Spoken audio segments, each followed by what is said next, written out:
दिल्ली की एक कोर्ट ने, जज नागपाल जी की सीबीआई स्पेशल कोर्ट है, उसने मनीष सिसोदिया जी की जमानत जो है, हाई कोर्ट ने आज सिसोदिया जी की जो जमानत है वो रिजेक्ट की गई है, और इससे पहले जो है वो ट्रायल कोर्ट ने भी रिजेक्ट की थी। और मुझे बार बार एक कहावत याद आ रही है, वह कि अगर बाढ़ ही खेत को खाने लगे तो खेत क्या करेगा। यानी जिन लोगों का कर्तव्य है इन संस्थाओं को बचाए रखना, जिनका कर्तव्य है भ्रष्टाचार के खिलाफ काम करना, अगर वही भ्रष्ट हो जाएं और अपनी जिम्मेवारी से हटकर प्रदेश को नियम कानून को उल्लंघन करते हुए इस तरीके का काम करने लगे, तो कौन उस जगह को, उस क्षेत्र को बचाएगा, जो कि दिल्ली के साथ लगातार हुआ। दिल्ली के साथ लगातार हुआ कि दिल्ली में एक स्कैम किया गया, एक घोटाला किया गया, जो कि शराब घोटाले के रूप में प्रचलित है और सबको मालूम है, जानकारी है, जहां पर कार्टलाइजेशन की गई और जो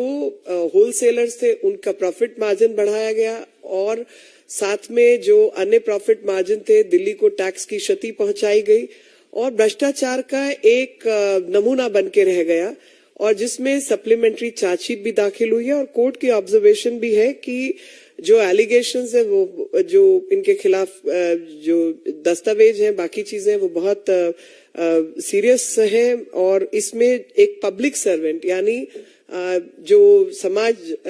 पब्लिक सर्वेंट एक टेक्निकल लीगल डेफिनेशन है, और डेप्यूटी चीफ मिनिस्टर का ऑफिस जो है वो इतना महत्वपूर्ण ऑफिस है जो खुद भ्रष्टाचार में लिप्त पाया गया, और जो एप्लीकेंट है वो एक पावरफुल व्यक्ति है, और जो एक्साइज पॉलिसी का सूत्रधार है वो यही व्यक्ति है, और इन्होंने लगातार ये कुछ भी ऐसी हरकत कर सकते जहां पे विटनेसेस को इन्फ्लुएंस करने का काम है, और तमाम तरीके की जो गैर नियमित चीजें होती हैं, खरीद फरोख्त, वो ये कर सकते हैं, और इस कारण से एक्साइज पॉलिसी के केस में इनकी जो जमानत है उसको रिजेक्ट किया जाता है। ये आज का ऑर्डर है। साथ ही एक आध दिन पहले, 2 दिन पहले बल्कि मैं कहूंगी, 27/5 को एक सप्लीमेंट्री चार्जशीट भी दाखिल की गई है कोर्ट में, और उस सप्लीमेंट्री चार्जशीट के अंदर पैरा 16.13 16.13 है। द इन्वेस्टिगेशन हैज रिवील्ड कि हिंदी में पढ़ देती हूँ कि इन्वेस्टिगेशन में ऐसी चीजें सामने आई कि जो ग्रुप ऑफ मिनिस्टर्स हैं उन्होंने 12% होलसेल का प्रॉफिट मार्जिन बढ़ाना है L1 लाइसेंसी के लिए, उसकी कोई डिटेल प्रस्तुत नहीं की गई, और ग्रुप ऑफ मिनिस्टर की जो रिपोर्ट है उसको एक्साइज डिपार्टमेंट से मांगना था, वो नहीं लिया गया, और यहाँ तक कि अरवा गोपी कृष्णा जो एक्साइज कमिश्नर बने 5 मार्च 2021 को, उनको इस ग्रुप ऑफ मिनिस्टर्स की मीटिंग में बुलाया तक नहीं गया। तो ये जो अरविंद जी और जो स्टेनो है उन लोगों के बयानों से ये मैच करता है। सर्च कंडक्ट की गई, और उस सर्च के दौरान जो कंप्यूटर सीज किए गए, हार्ड डिस्क लिए गए, उनमें से इमेज को फोरेंसिक जांच के लिए रखा गया, और पाया गया कि जो nearly final draft group of ministers की रिपोर्ट थी, जिसके पहले पेज पर लिखा हुआ था कि डाटा नीडेड, जिसमें कई सारे पॉइंट्स थे, और उनमें रिक्वायर्ड था सिसोदिया जी ये सब जानकारी प्राप्त करें, और उनका नाम भी मेंशन था। और ग्रुप ऑफ मिनिस्टर की रिपोर्ट में एक प्रोविजन था कि 5% जो है मिनिमम डिस्ट्रीब्यूशन फी जो है होलसेलर L1 लाइसेंस के लिए, और जिसके ऊपर कोई कैप नहीं होगी, इंडिविजुअली फिक्स करने की बात हुई, और जो डिस्ट्रीब्यूटर्स हैं उन्हीं को चूज किया गया, और जो 100 करोड़ का जो काम था उसको 5 साल 500 करोड़ के लिए उसको बढ़ाया गया। इसी प्रकार से बजट को लेकर जो स्टोरेज डिवाइस है उसने भी जांच पड़ताल की, और रिवाइज्ड ड्राफ्ट जो ग्रुप ऑफ मिनिस्टर्स का है उसको पेश किया गया, और सी अरविंद और सुनील सिंगल जो टाइपिस्ट हैं उनके कहे जो उनका बयान है उसके अनुसार पाया गया कि ये 10:28 पर ये काम हुआ, क्योंकि उन्होंने अपने बयान में कहा कि ये 10:30 के आसपास की बात है, तो 10:28 पर ये हुआ जो फोरेंसिक रिपोर्ट में सामने आया। और सी अरविंद ने अपने बयान में कहा, 164 का जो इन्होंने बयान रिकॉर्ड करवाया था उसमें इस बात को रिवील किया कि 5% से 12% तक जो है उसको बढ़ा दिया गया, और जो ईडीपी प्लस इंपोर्ट फी थी, और साथ में जो L1 लाइसेंसेस जिनका टर्नओवर जो है उसको एलिजिबिलिटी क्राइटेरिया वगैरह 100 करोड़ से 500 करोड़ हर साल का कर दिया गया फॉर द पास्ट 5 इयर्स। ये कंडीशंस को बदला गया। इसी तरीके से और नाम आए 20/5/2021 को और 21/5/2021 को एक्यूज जो है साउथ ग्रुप वाले अभिषेक बोनीपल्ली, अरुण आर पिल्लई, बुच्ची बाबू गोरंतला अलॉन्ग विथ शरद रेड्डी, इन्होंने ये दिल्ली चार्टर्ड प्लेन से आए। एक मीटिंग गौरी अपार्टमेंट में हुई और उसमें एक्यूज विजय नायर भी मौजूद थे, और साथ में अमनदीप सिंह ढल और अर्जुन पांडे, जहां पर इस कॉन्स्पिरेसी को इजाद किया गया, हैच किया गया। मोडालिटीज जो है लाइसेंस बदलने की क्या होंगी और फायदा उठाने के लिए, अनड्यू फेवर के लिए क्या क्या किया जाएगा। इन्वेस्टिगेशन ने और चीजें जो है वो रिवील की हैं, और उसके मुताबिक जो मनीष सिसोदिया है उसके कहने पर इंडो स्पिरिट को लाइसेंस दिया गया, जबकि उनके खिलाफ कार्टलाइजेशन यानी एकत्रीकरण का एक नियम का उल्लंघन था। बावजूद उसके मनीष सिसोदिया ने धमकाकर अरवा गोपी कृष्णा जो एक्साइज कमिश्नर थे, उन्होंने अपने बयान में 164 के बयान में कहा कि स्टर्नली डायरेक्ट किया गया उनको सिसोदिया द्वारा कि L1 लाइसेंस जो है वो इंडो स्पिरिट्स को आप दें,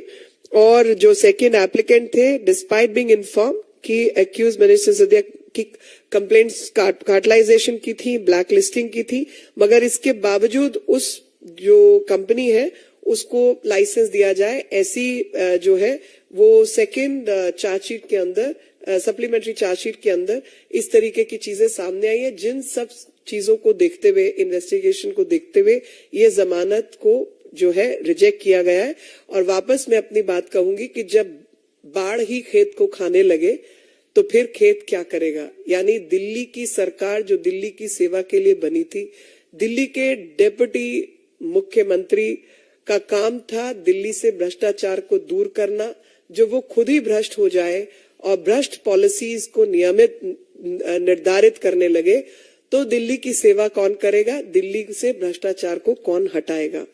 देखिए, बाहर होंगे तो हिम्मत बढ़ती है, और बाहर रहकर हिम्मत बढ़ती है, और जो इनके रिसोर्सेस हैं, जाहिर तौर पर जेल में रहेंगे, भले ही कई किस्म का भ्रष्टाचार आप लोगों ने और हमने पाया है सत्येंद्र जैन के मामले में कि कैसे उनको फोन की एक्सेस जो है दी हुई थी जेल के अंदर भी, लेकिन फिर भी जो इन्फ्लुएंस करने की ताकत है वो कहीं ना कहीं थमती तो है जब व्यक्ति जेल में होता है, क्योंकि फोन की एक्सेस, लोगों से मिलने की एक्सेस, जिनको डायरेक्शन देनी है उसकी एक्सेस, इन्वेस्टिगेशन इन्फ्लुएंस करने की एक्सेस, और तरीके के भ्रष्टाचार में लिप्त होने की एक्सेस, और साथ में डिस्ट्रक्शन ऑफ एविडेंस की जो एक्सेस है वो कहीं ना कहीं कम होती है। इसलिए जेल में रखना स्वाभाविक रूप से इन्वेस्टिगेशन के नजरिए से सही होगा।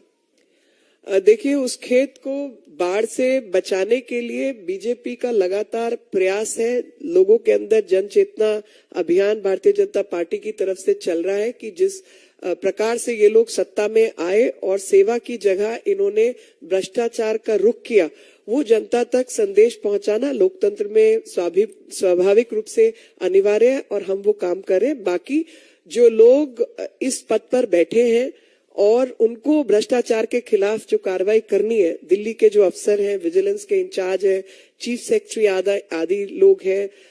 लेफ्टिनेंट गवर्नर है, तो वो उन रिपोर्ट भी दाखिल कर रहे हैं और कार्रवाई की कोर्ट कचहरी के द्वारा मांग भी कर रहे हैं, और साथ ही सीबीआई और ईडी के जो दफ्तर है वो इन पे कार्रवाई कर रहे हैं, जिसमें कोई राजनीतिक हस्तक्षेप नहीं हो सकता। तो हम कोई राजनीतिक हस्तक्षेप नहीं कर सकते, लेकिन हाँ, जन चेतना और जन जागरण का काम भारतीय जनता पार्टी कर रही है।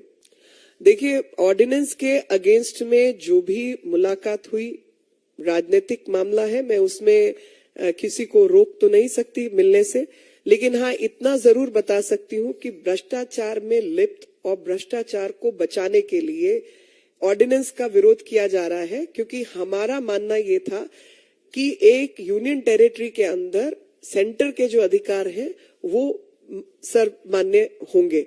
और कोर्ट ने रीडिंग दी कि ऐसा नहीं है, क्योंकि कोई स्पेसिफिक प्रोविजन नहीं है। अगर केंद्र सरकार कोई स्पेसिफिक नियम कानून लाना चाहती है तो वो ले आए, पर एग्जिस्टिंग लॉ के अंदर ये अधिकार नहीं है, और इसलिए उन्होंने दिल्ली सरकार के पक्ष में निर्णय दिया। तो केंद्र सरकार ने उस गैप को भरने के लिए ऑर्डिनेंस लाए, और ऑर्डिनेंस की जल्दी नहीं भी होती अगर जो नियम कानून के तहत अफसर जो कार्रवाई कर रहे हैं, इन्वेस्टिगेट कर रहे हैं, तहकीकात कर रहे हैं, उनको हटाने या बदलने का काम दिल्ली सरकार द्वारा नहीं किया जाता, तो जाहिर तौर पे केंद्र सरकार इंतजार करती इस पक्ष का। जब पार्लियामेंट शुरू होती तब हम उसमें एक अमेंडेड लॉ लेके आते, लेकिन क्योंकि इन्होंने तुरंत अगले ही दिन इस फैसले के आते ही तुरंत भ्रष्टाचार के खिलाफ लगे हुए अफसरों के तबादले करने शुरू कर दिए, तो उस जल्दबाजी में जो इन्होंने काम किया उनको देश के हित में, प्रदेश के हित में केंद्र सरकार को ऑर्डिनेंस लाना पड़ा। तो भ्रष्टाचार मुक्त भारत बने, भ्रष्टाचार मुक्त दिल्ली बने, और भ्रष्टाचार में उलझे हुए जो लोग हैं उनके खिलाफ कार्रवाई हो, इसलिए ये ऑर्डिनेंस और अधिक महत्व का बन जाता है। और ऐसे समय पर जो भी लोग ऑर्डिनेंस के पक्ष में खड़े हुए दिखाई देंगे, वो जाहिर तौर पर दिल्ली की जनता, देश की जनता की नजर में भ्रष्टाचार के पक्ष में खड़े हुए भ्रष्टाचारी ही दिखाई देंगे। तो मैं जो लोग इसके पक्ष में आएंगे उनको, या जिनसे ये मुलाकात की जा रही है, उनको यही अपनी तरफ से कहना चाहूंगी कि अगर आप भ्रष्टाचारी हैं तो आप उसके पक्ष में आइए। इतिहास जो है आपकी भी गवाही दर्ज करेगा और आपके विषय में भी लिखेगा। आपका नजरिया थोड़ा सा सुधारने की जरूरत है, क्योंकि अफसरों का काम होता है भ्रष्टाचारियों को पकड़ना। अगर पुलिस भ्रष्टाचार के खिलाफ कार्रवाई नहीं करेगी तो आप और मैं करेंगे क्या? आपका काम रिपोर्टिंग है, आप अपना काम रिपोर्टिंग कीजिए, मेरा काम आप तक बात पहुंचाना है, मैं अपना काम करूंगी। लेकिन जिनका अधिकार है एफआईआर दर्ज करने का, इन्वेस्टिगेशन करने का, ईडी के खिलाफ कार्रवाई ईडी में कार्रवाई करने का, भ्रष्टाचारी तंत्र को पकड़ने का, वो अपना काम नहीं करेंगे तो वो संविधान और कानून के खिलाफ होंगे। इसलिए उनको अपना काम करना जरूरी है। सियासतदानों का काम है, जो कि मैं कर रही हूँ या आम आदमी पार्टी कर रही है।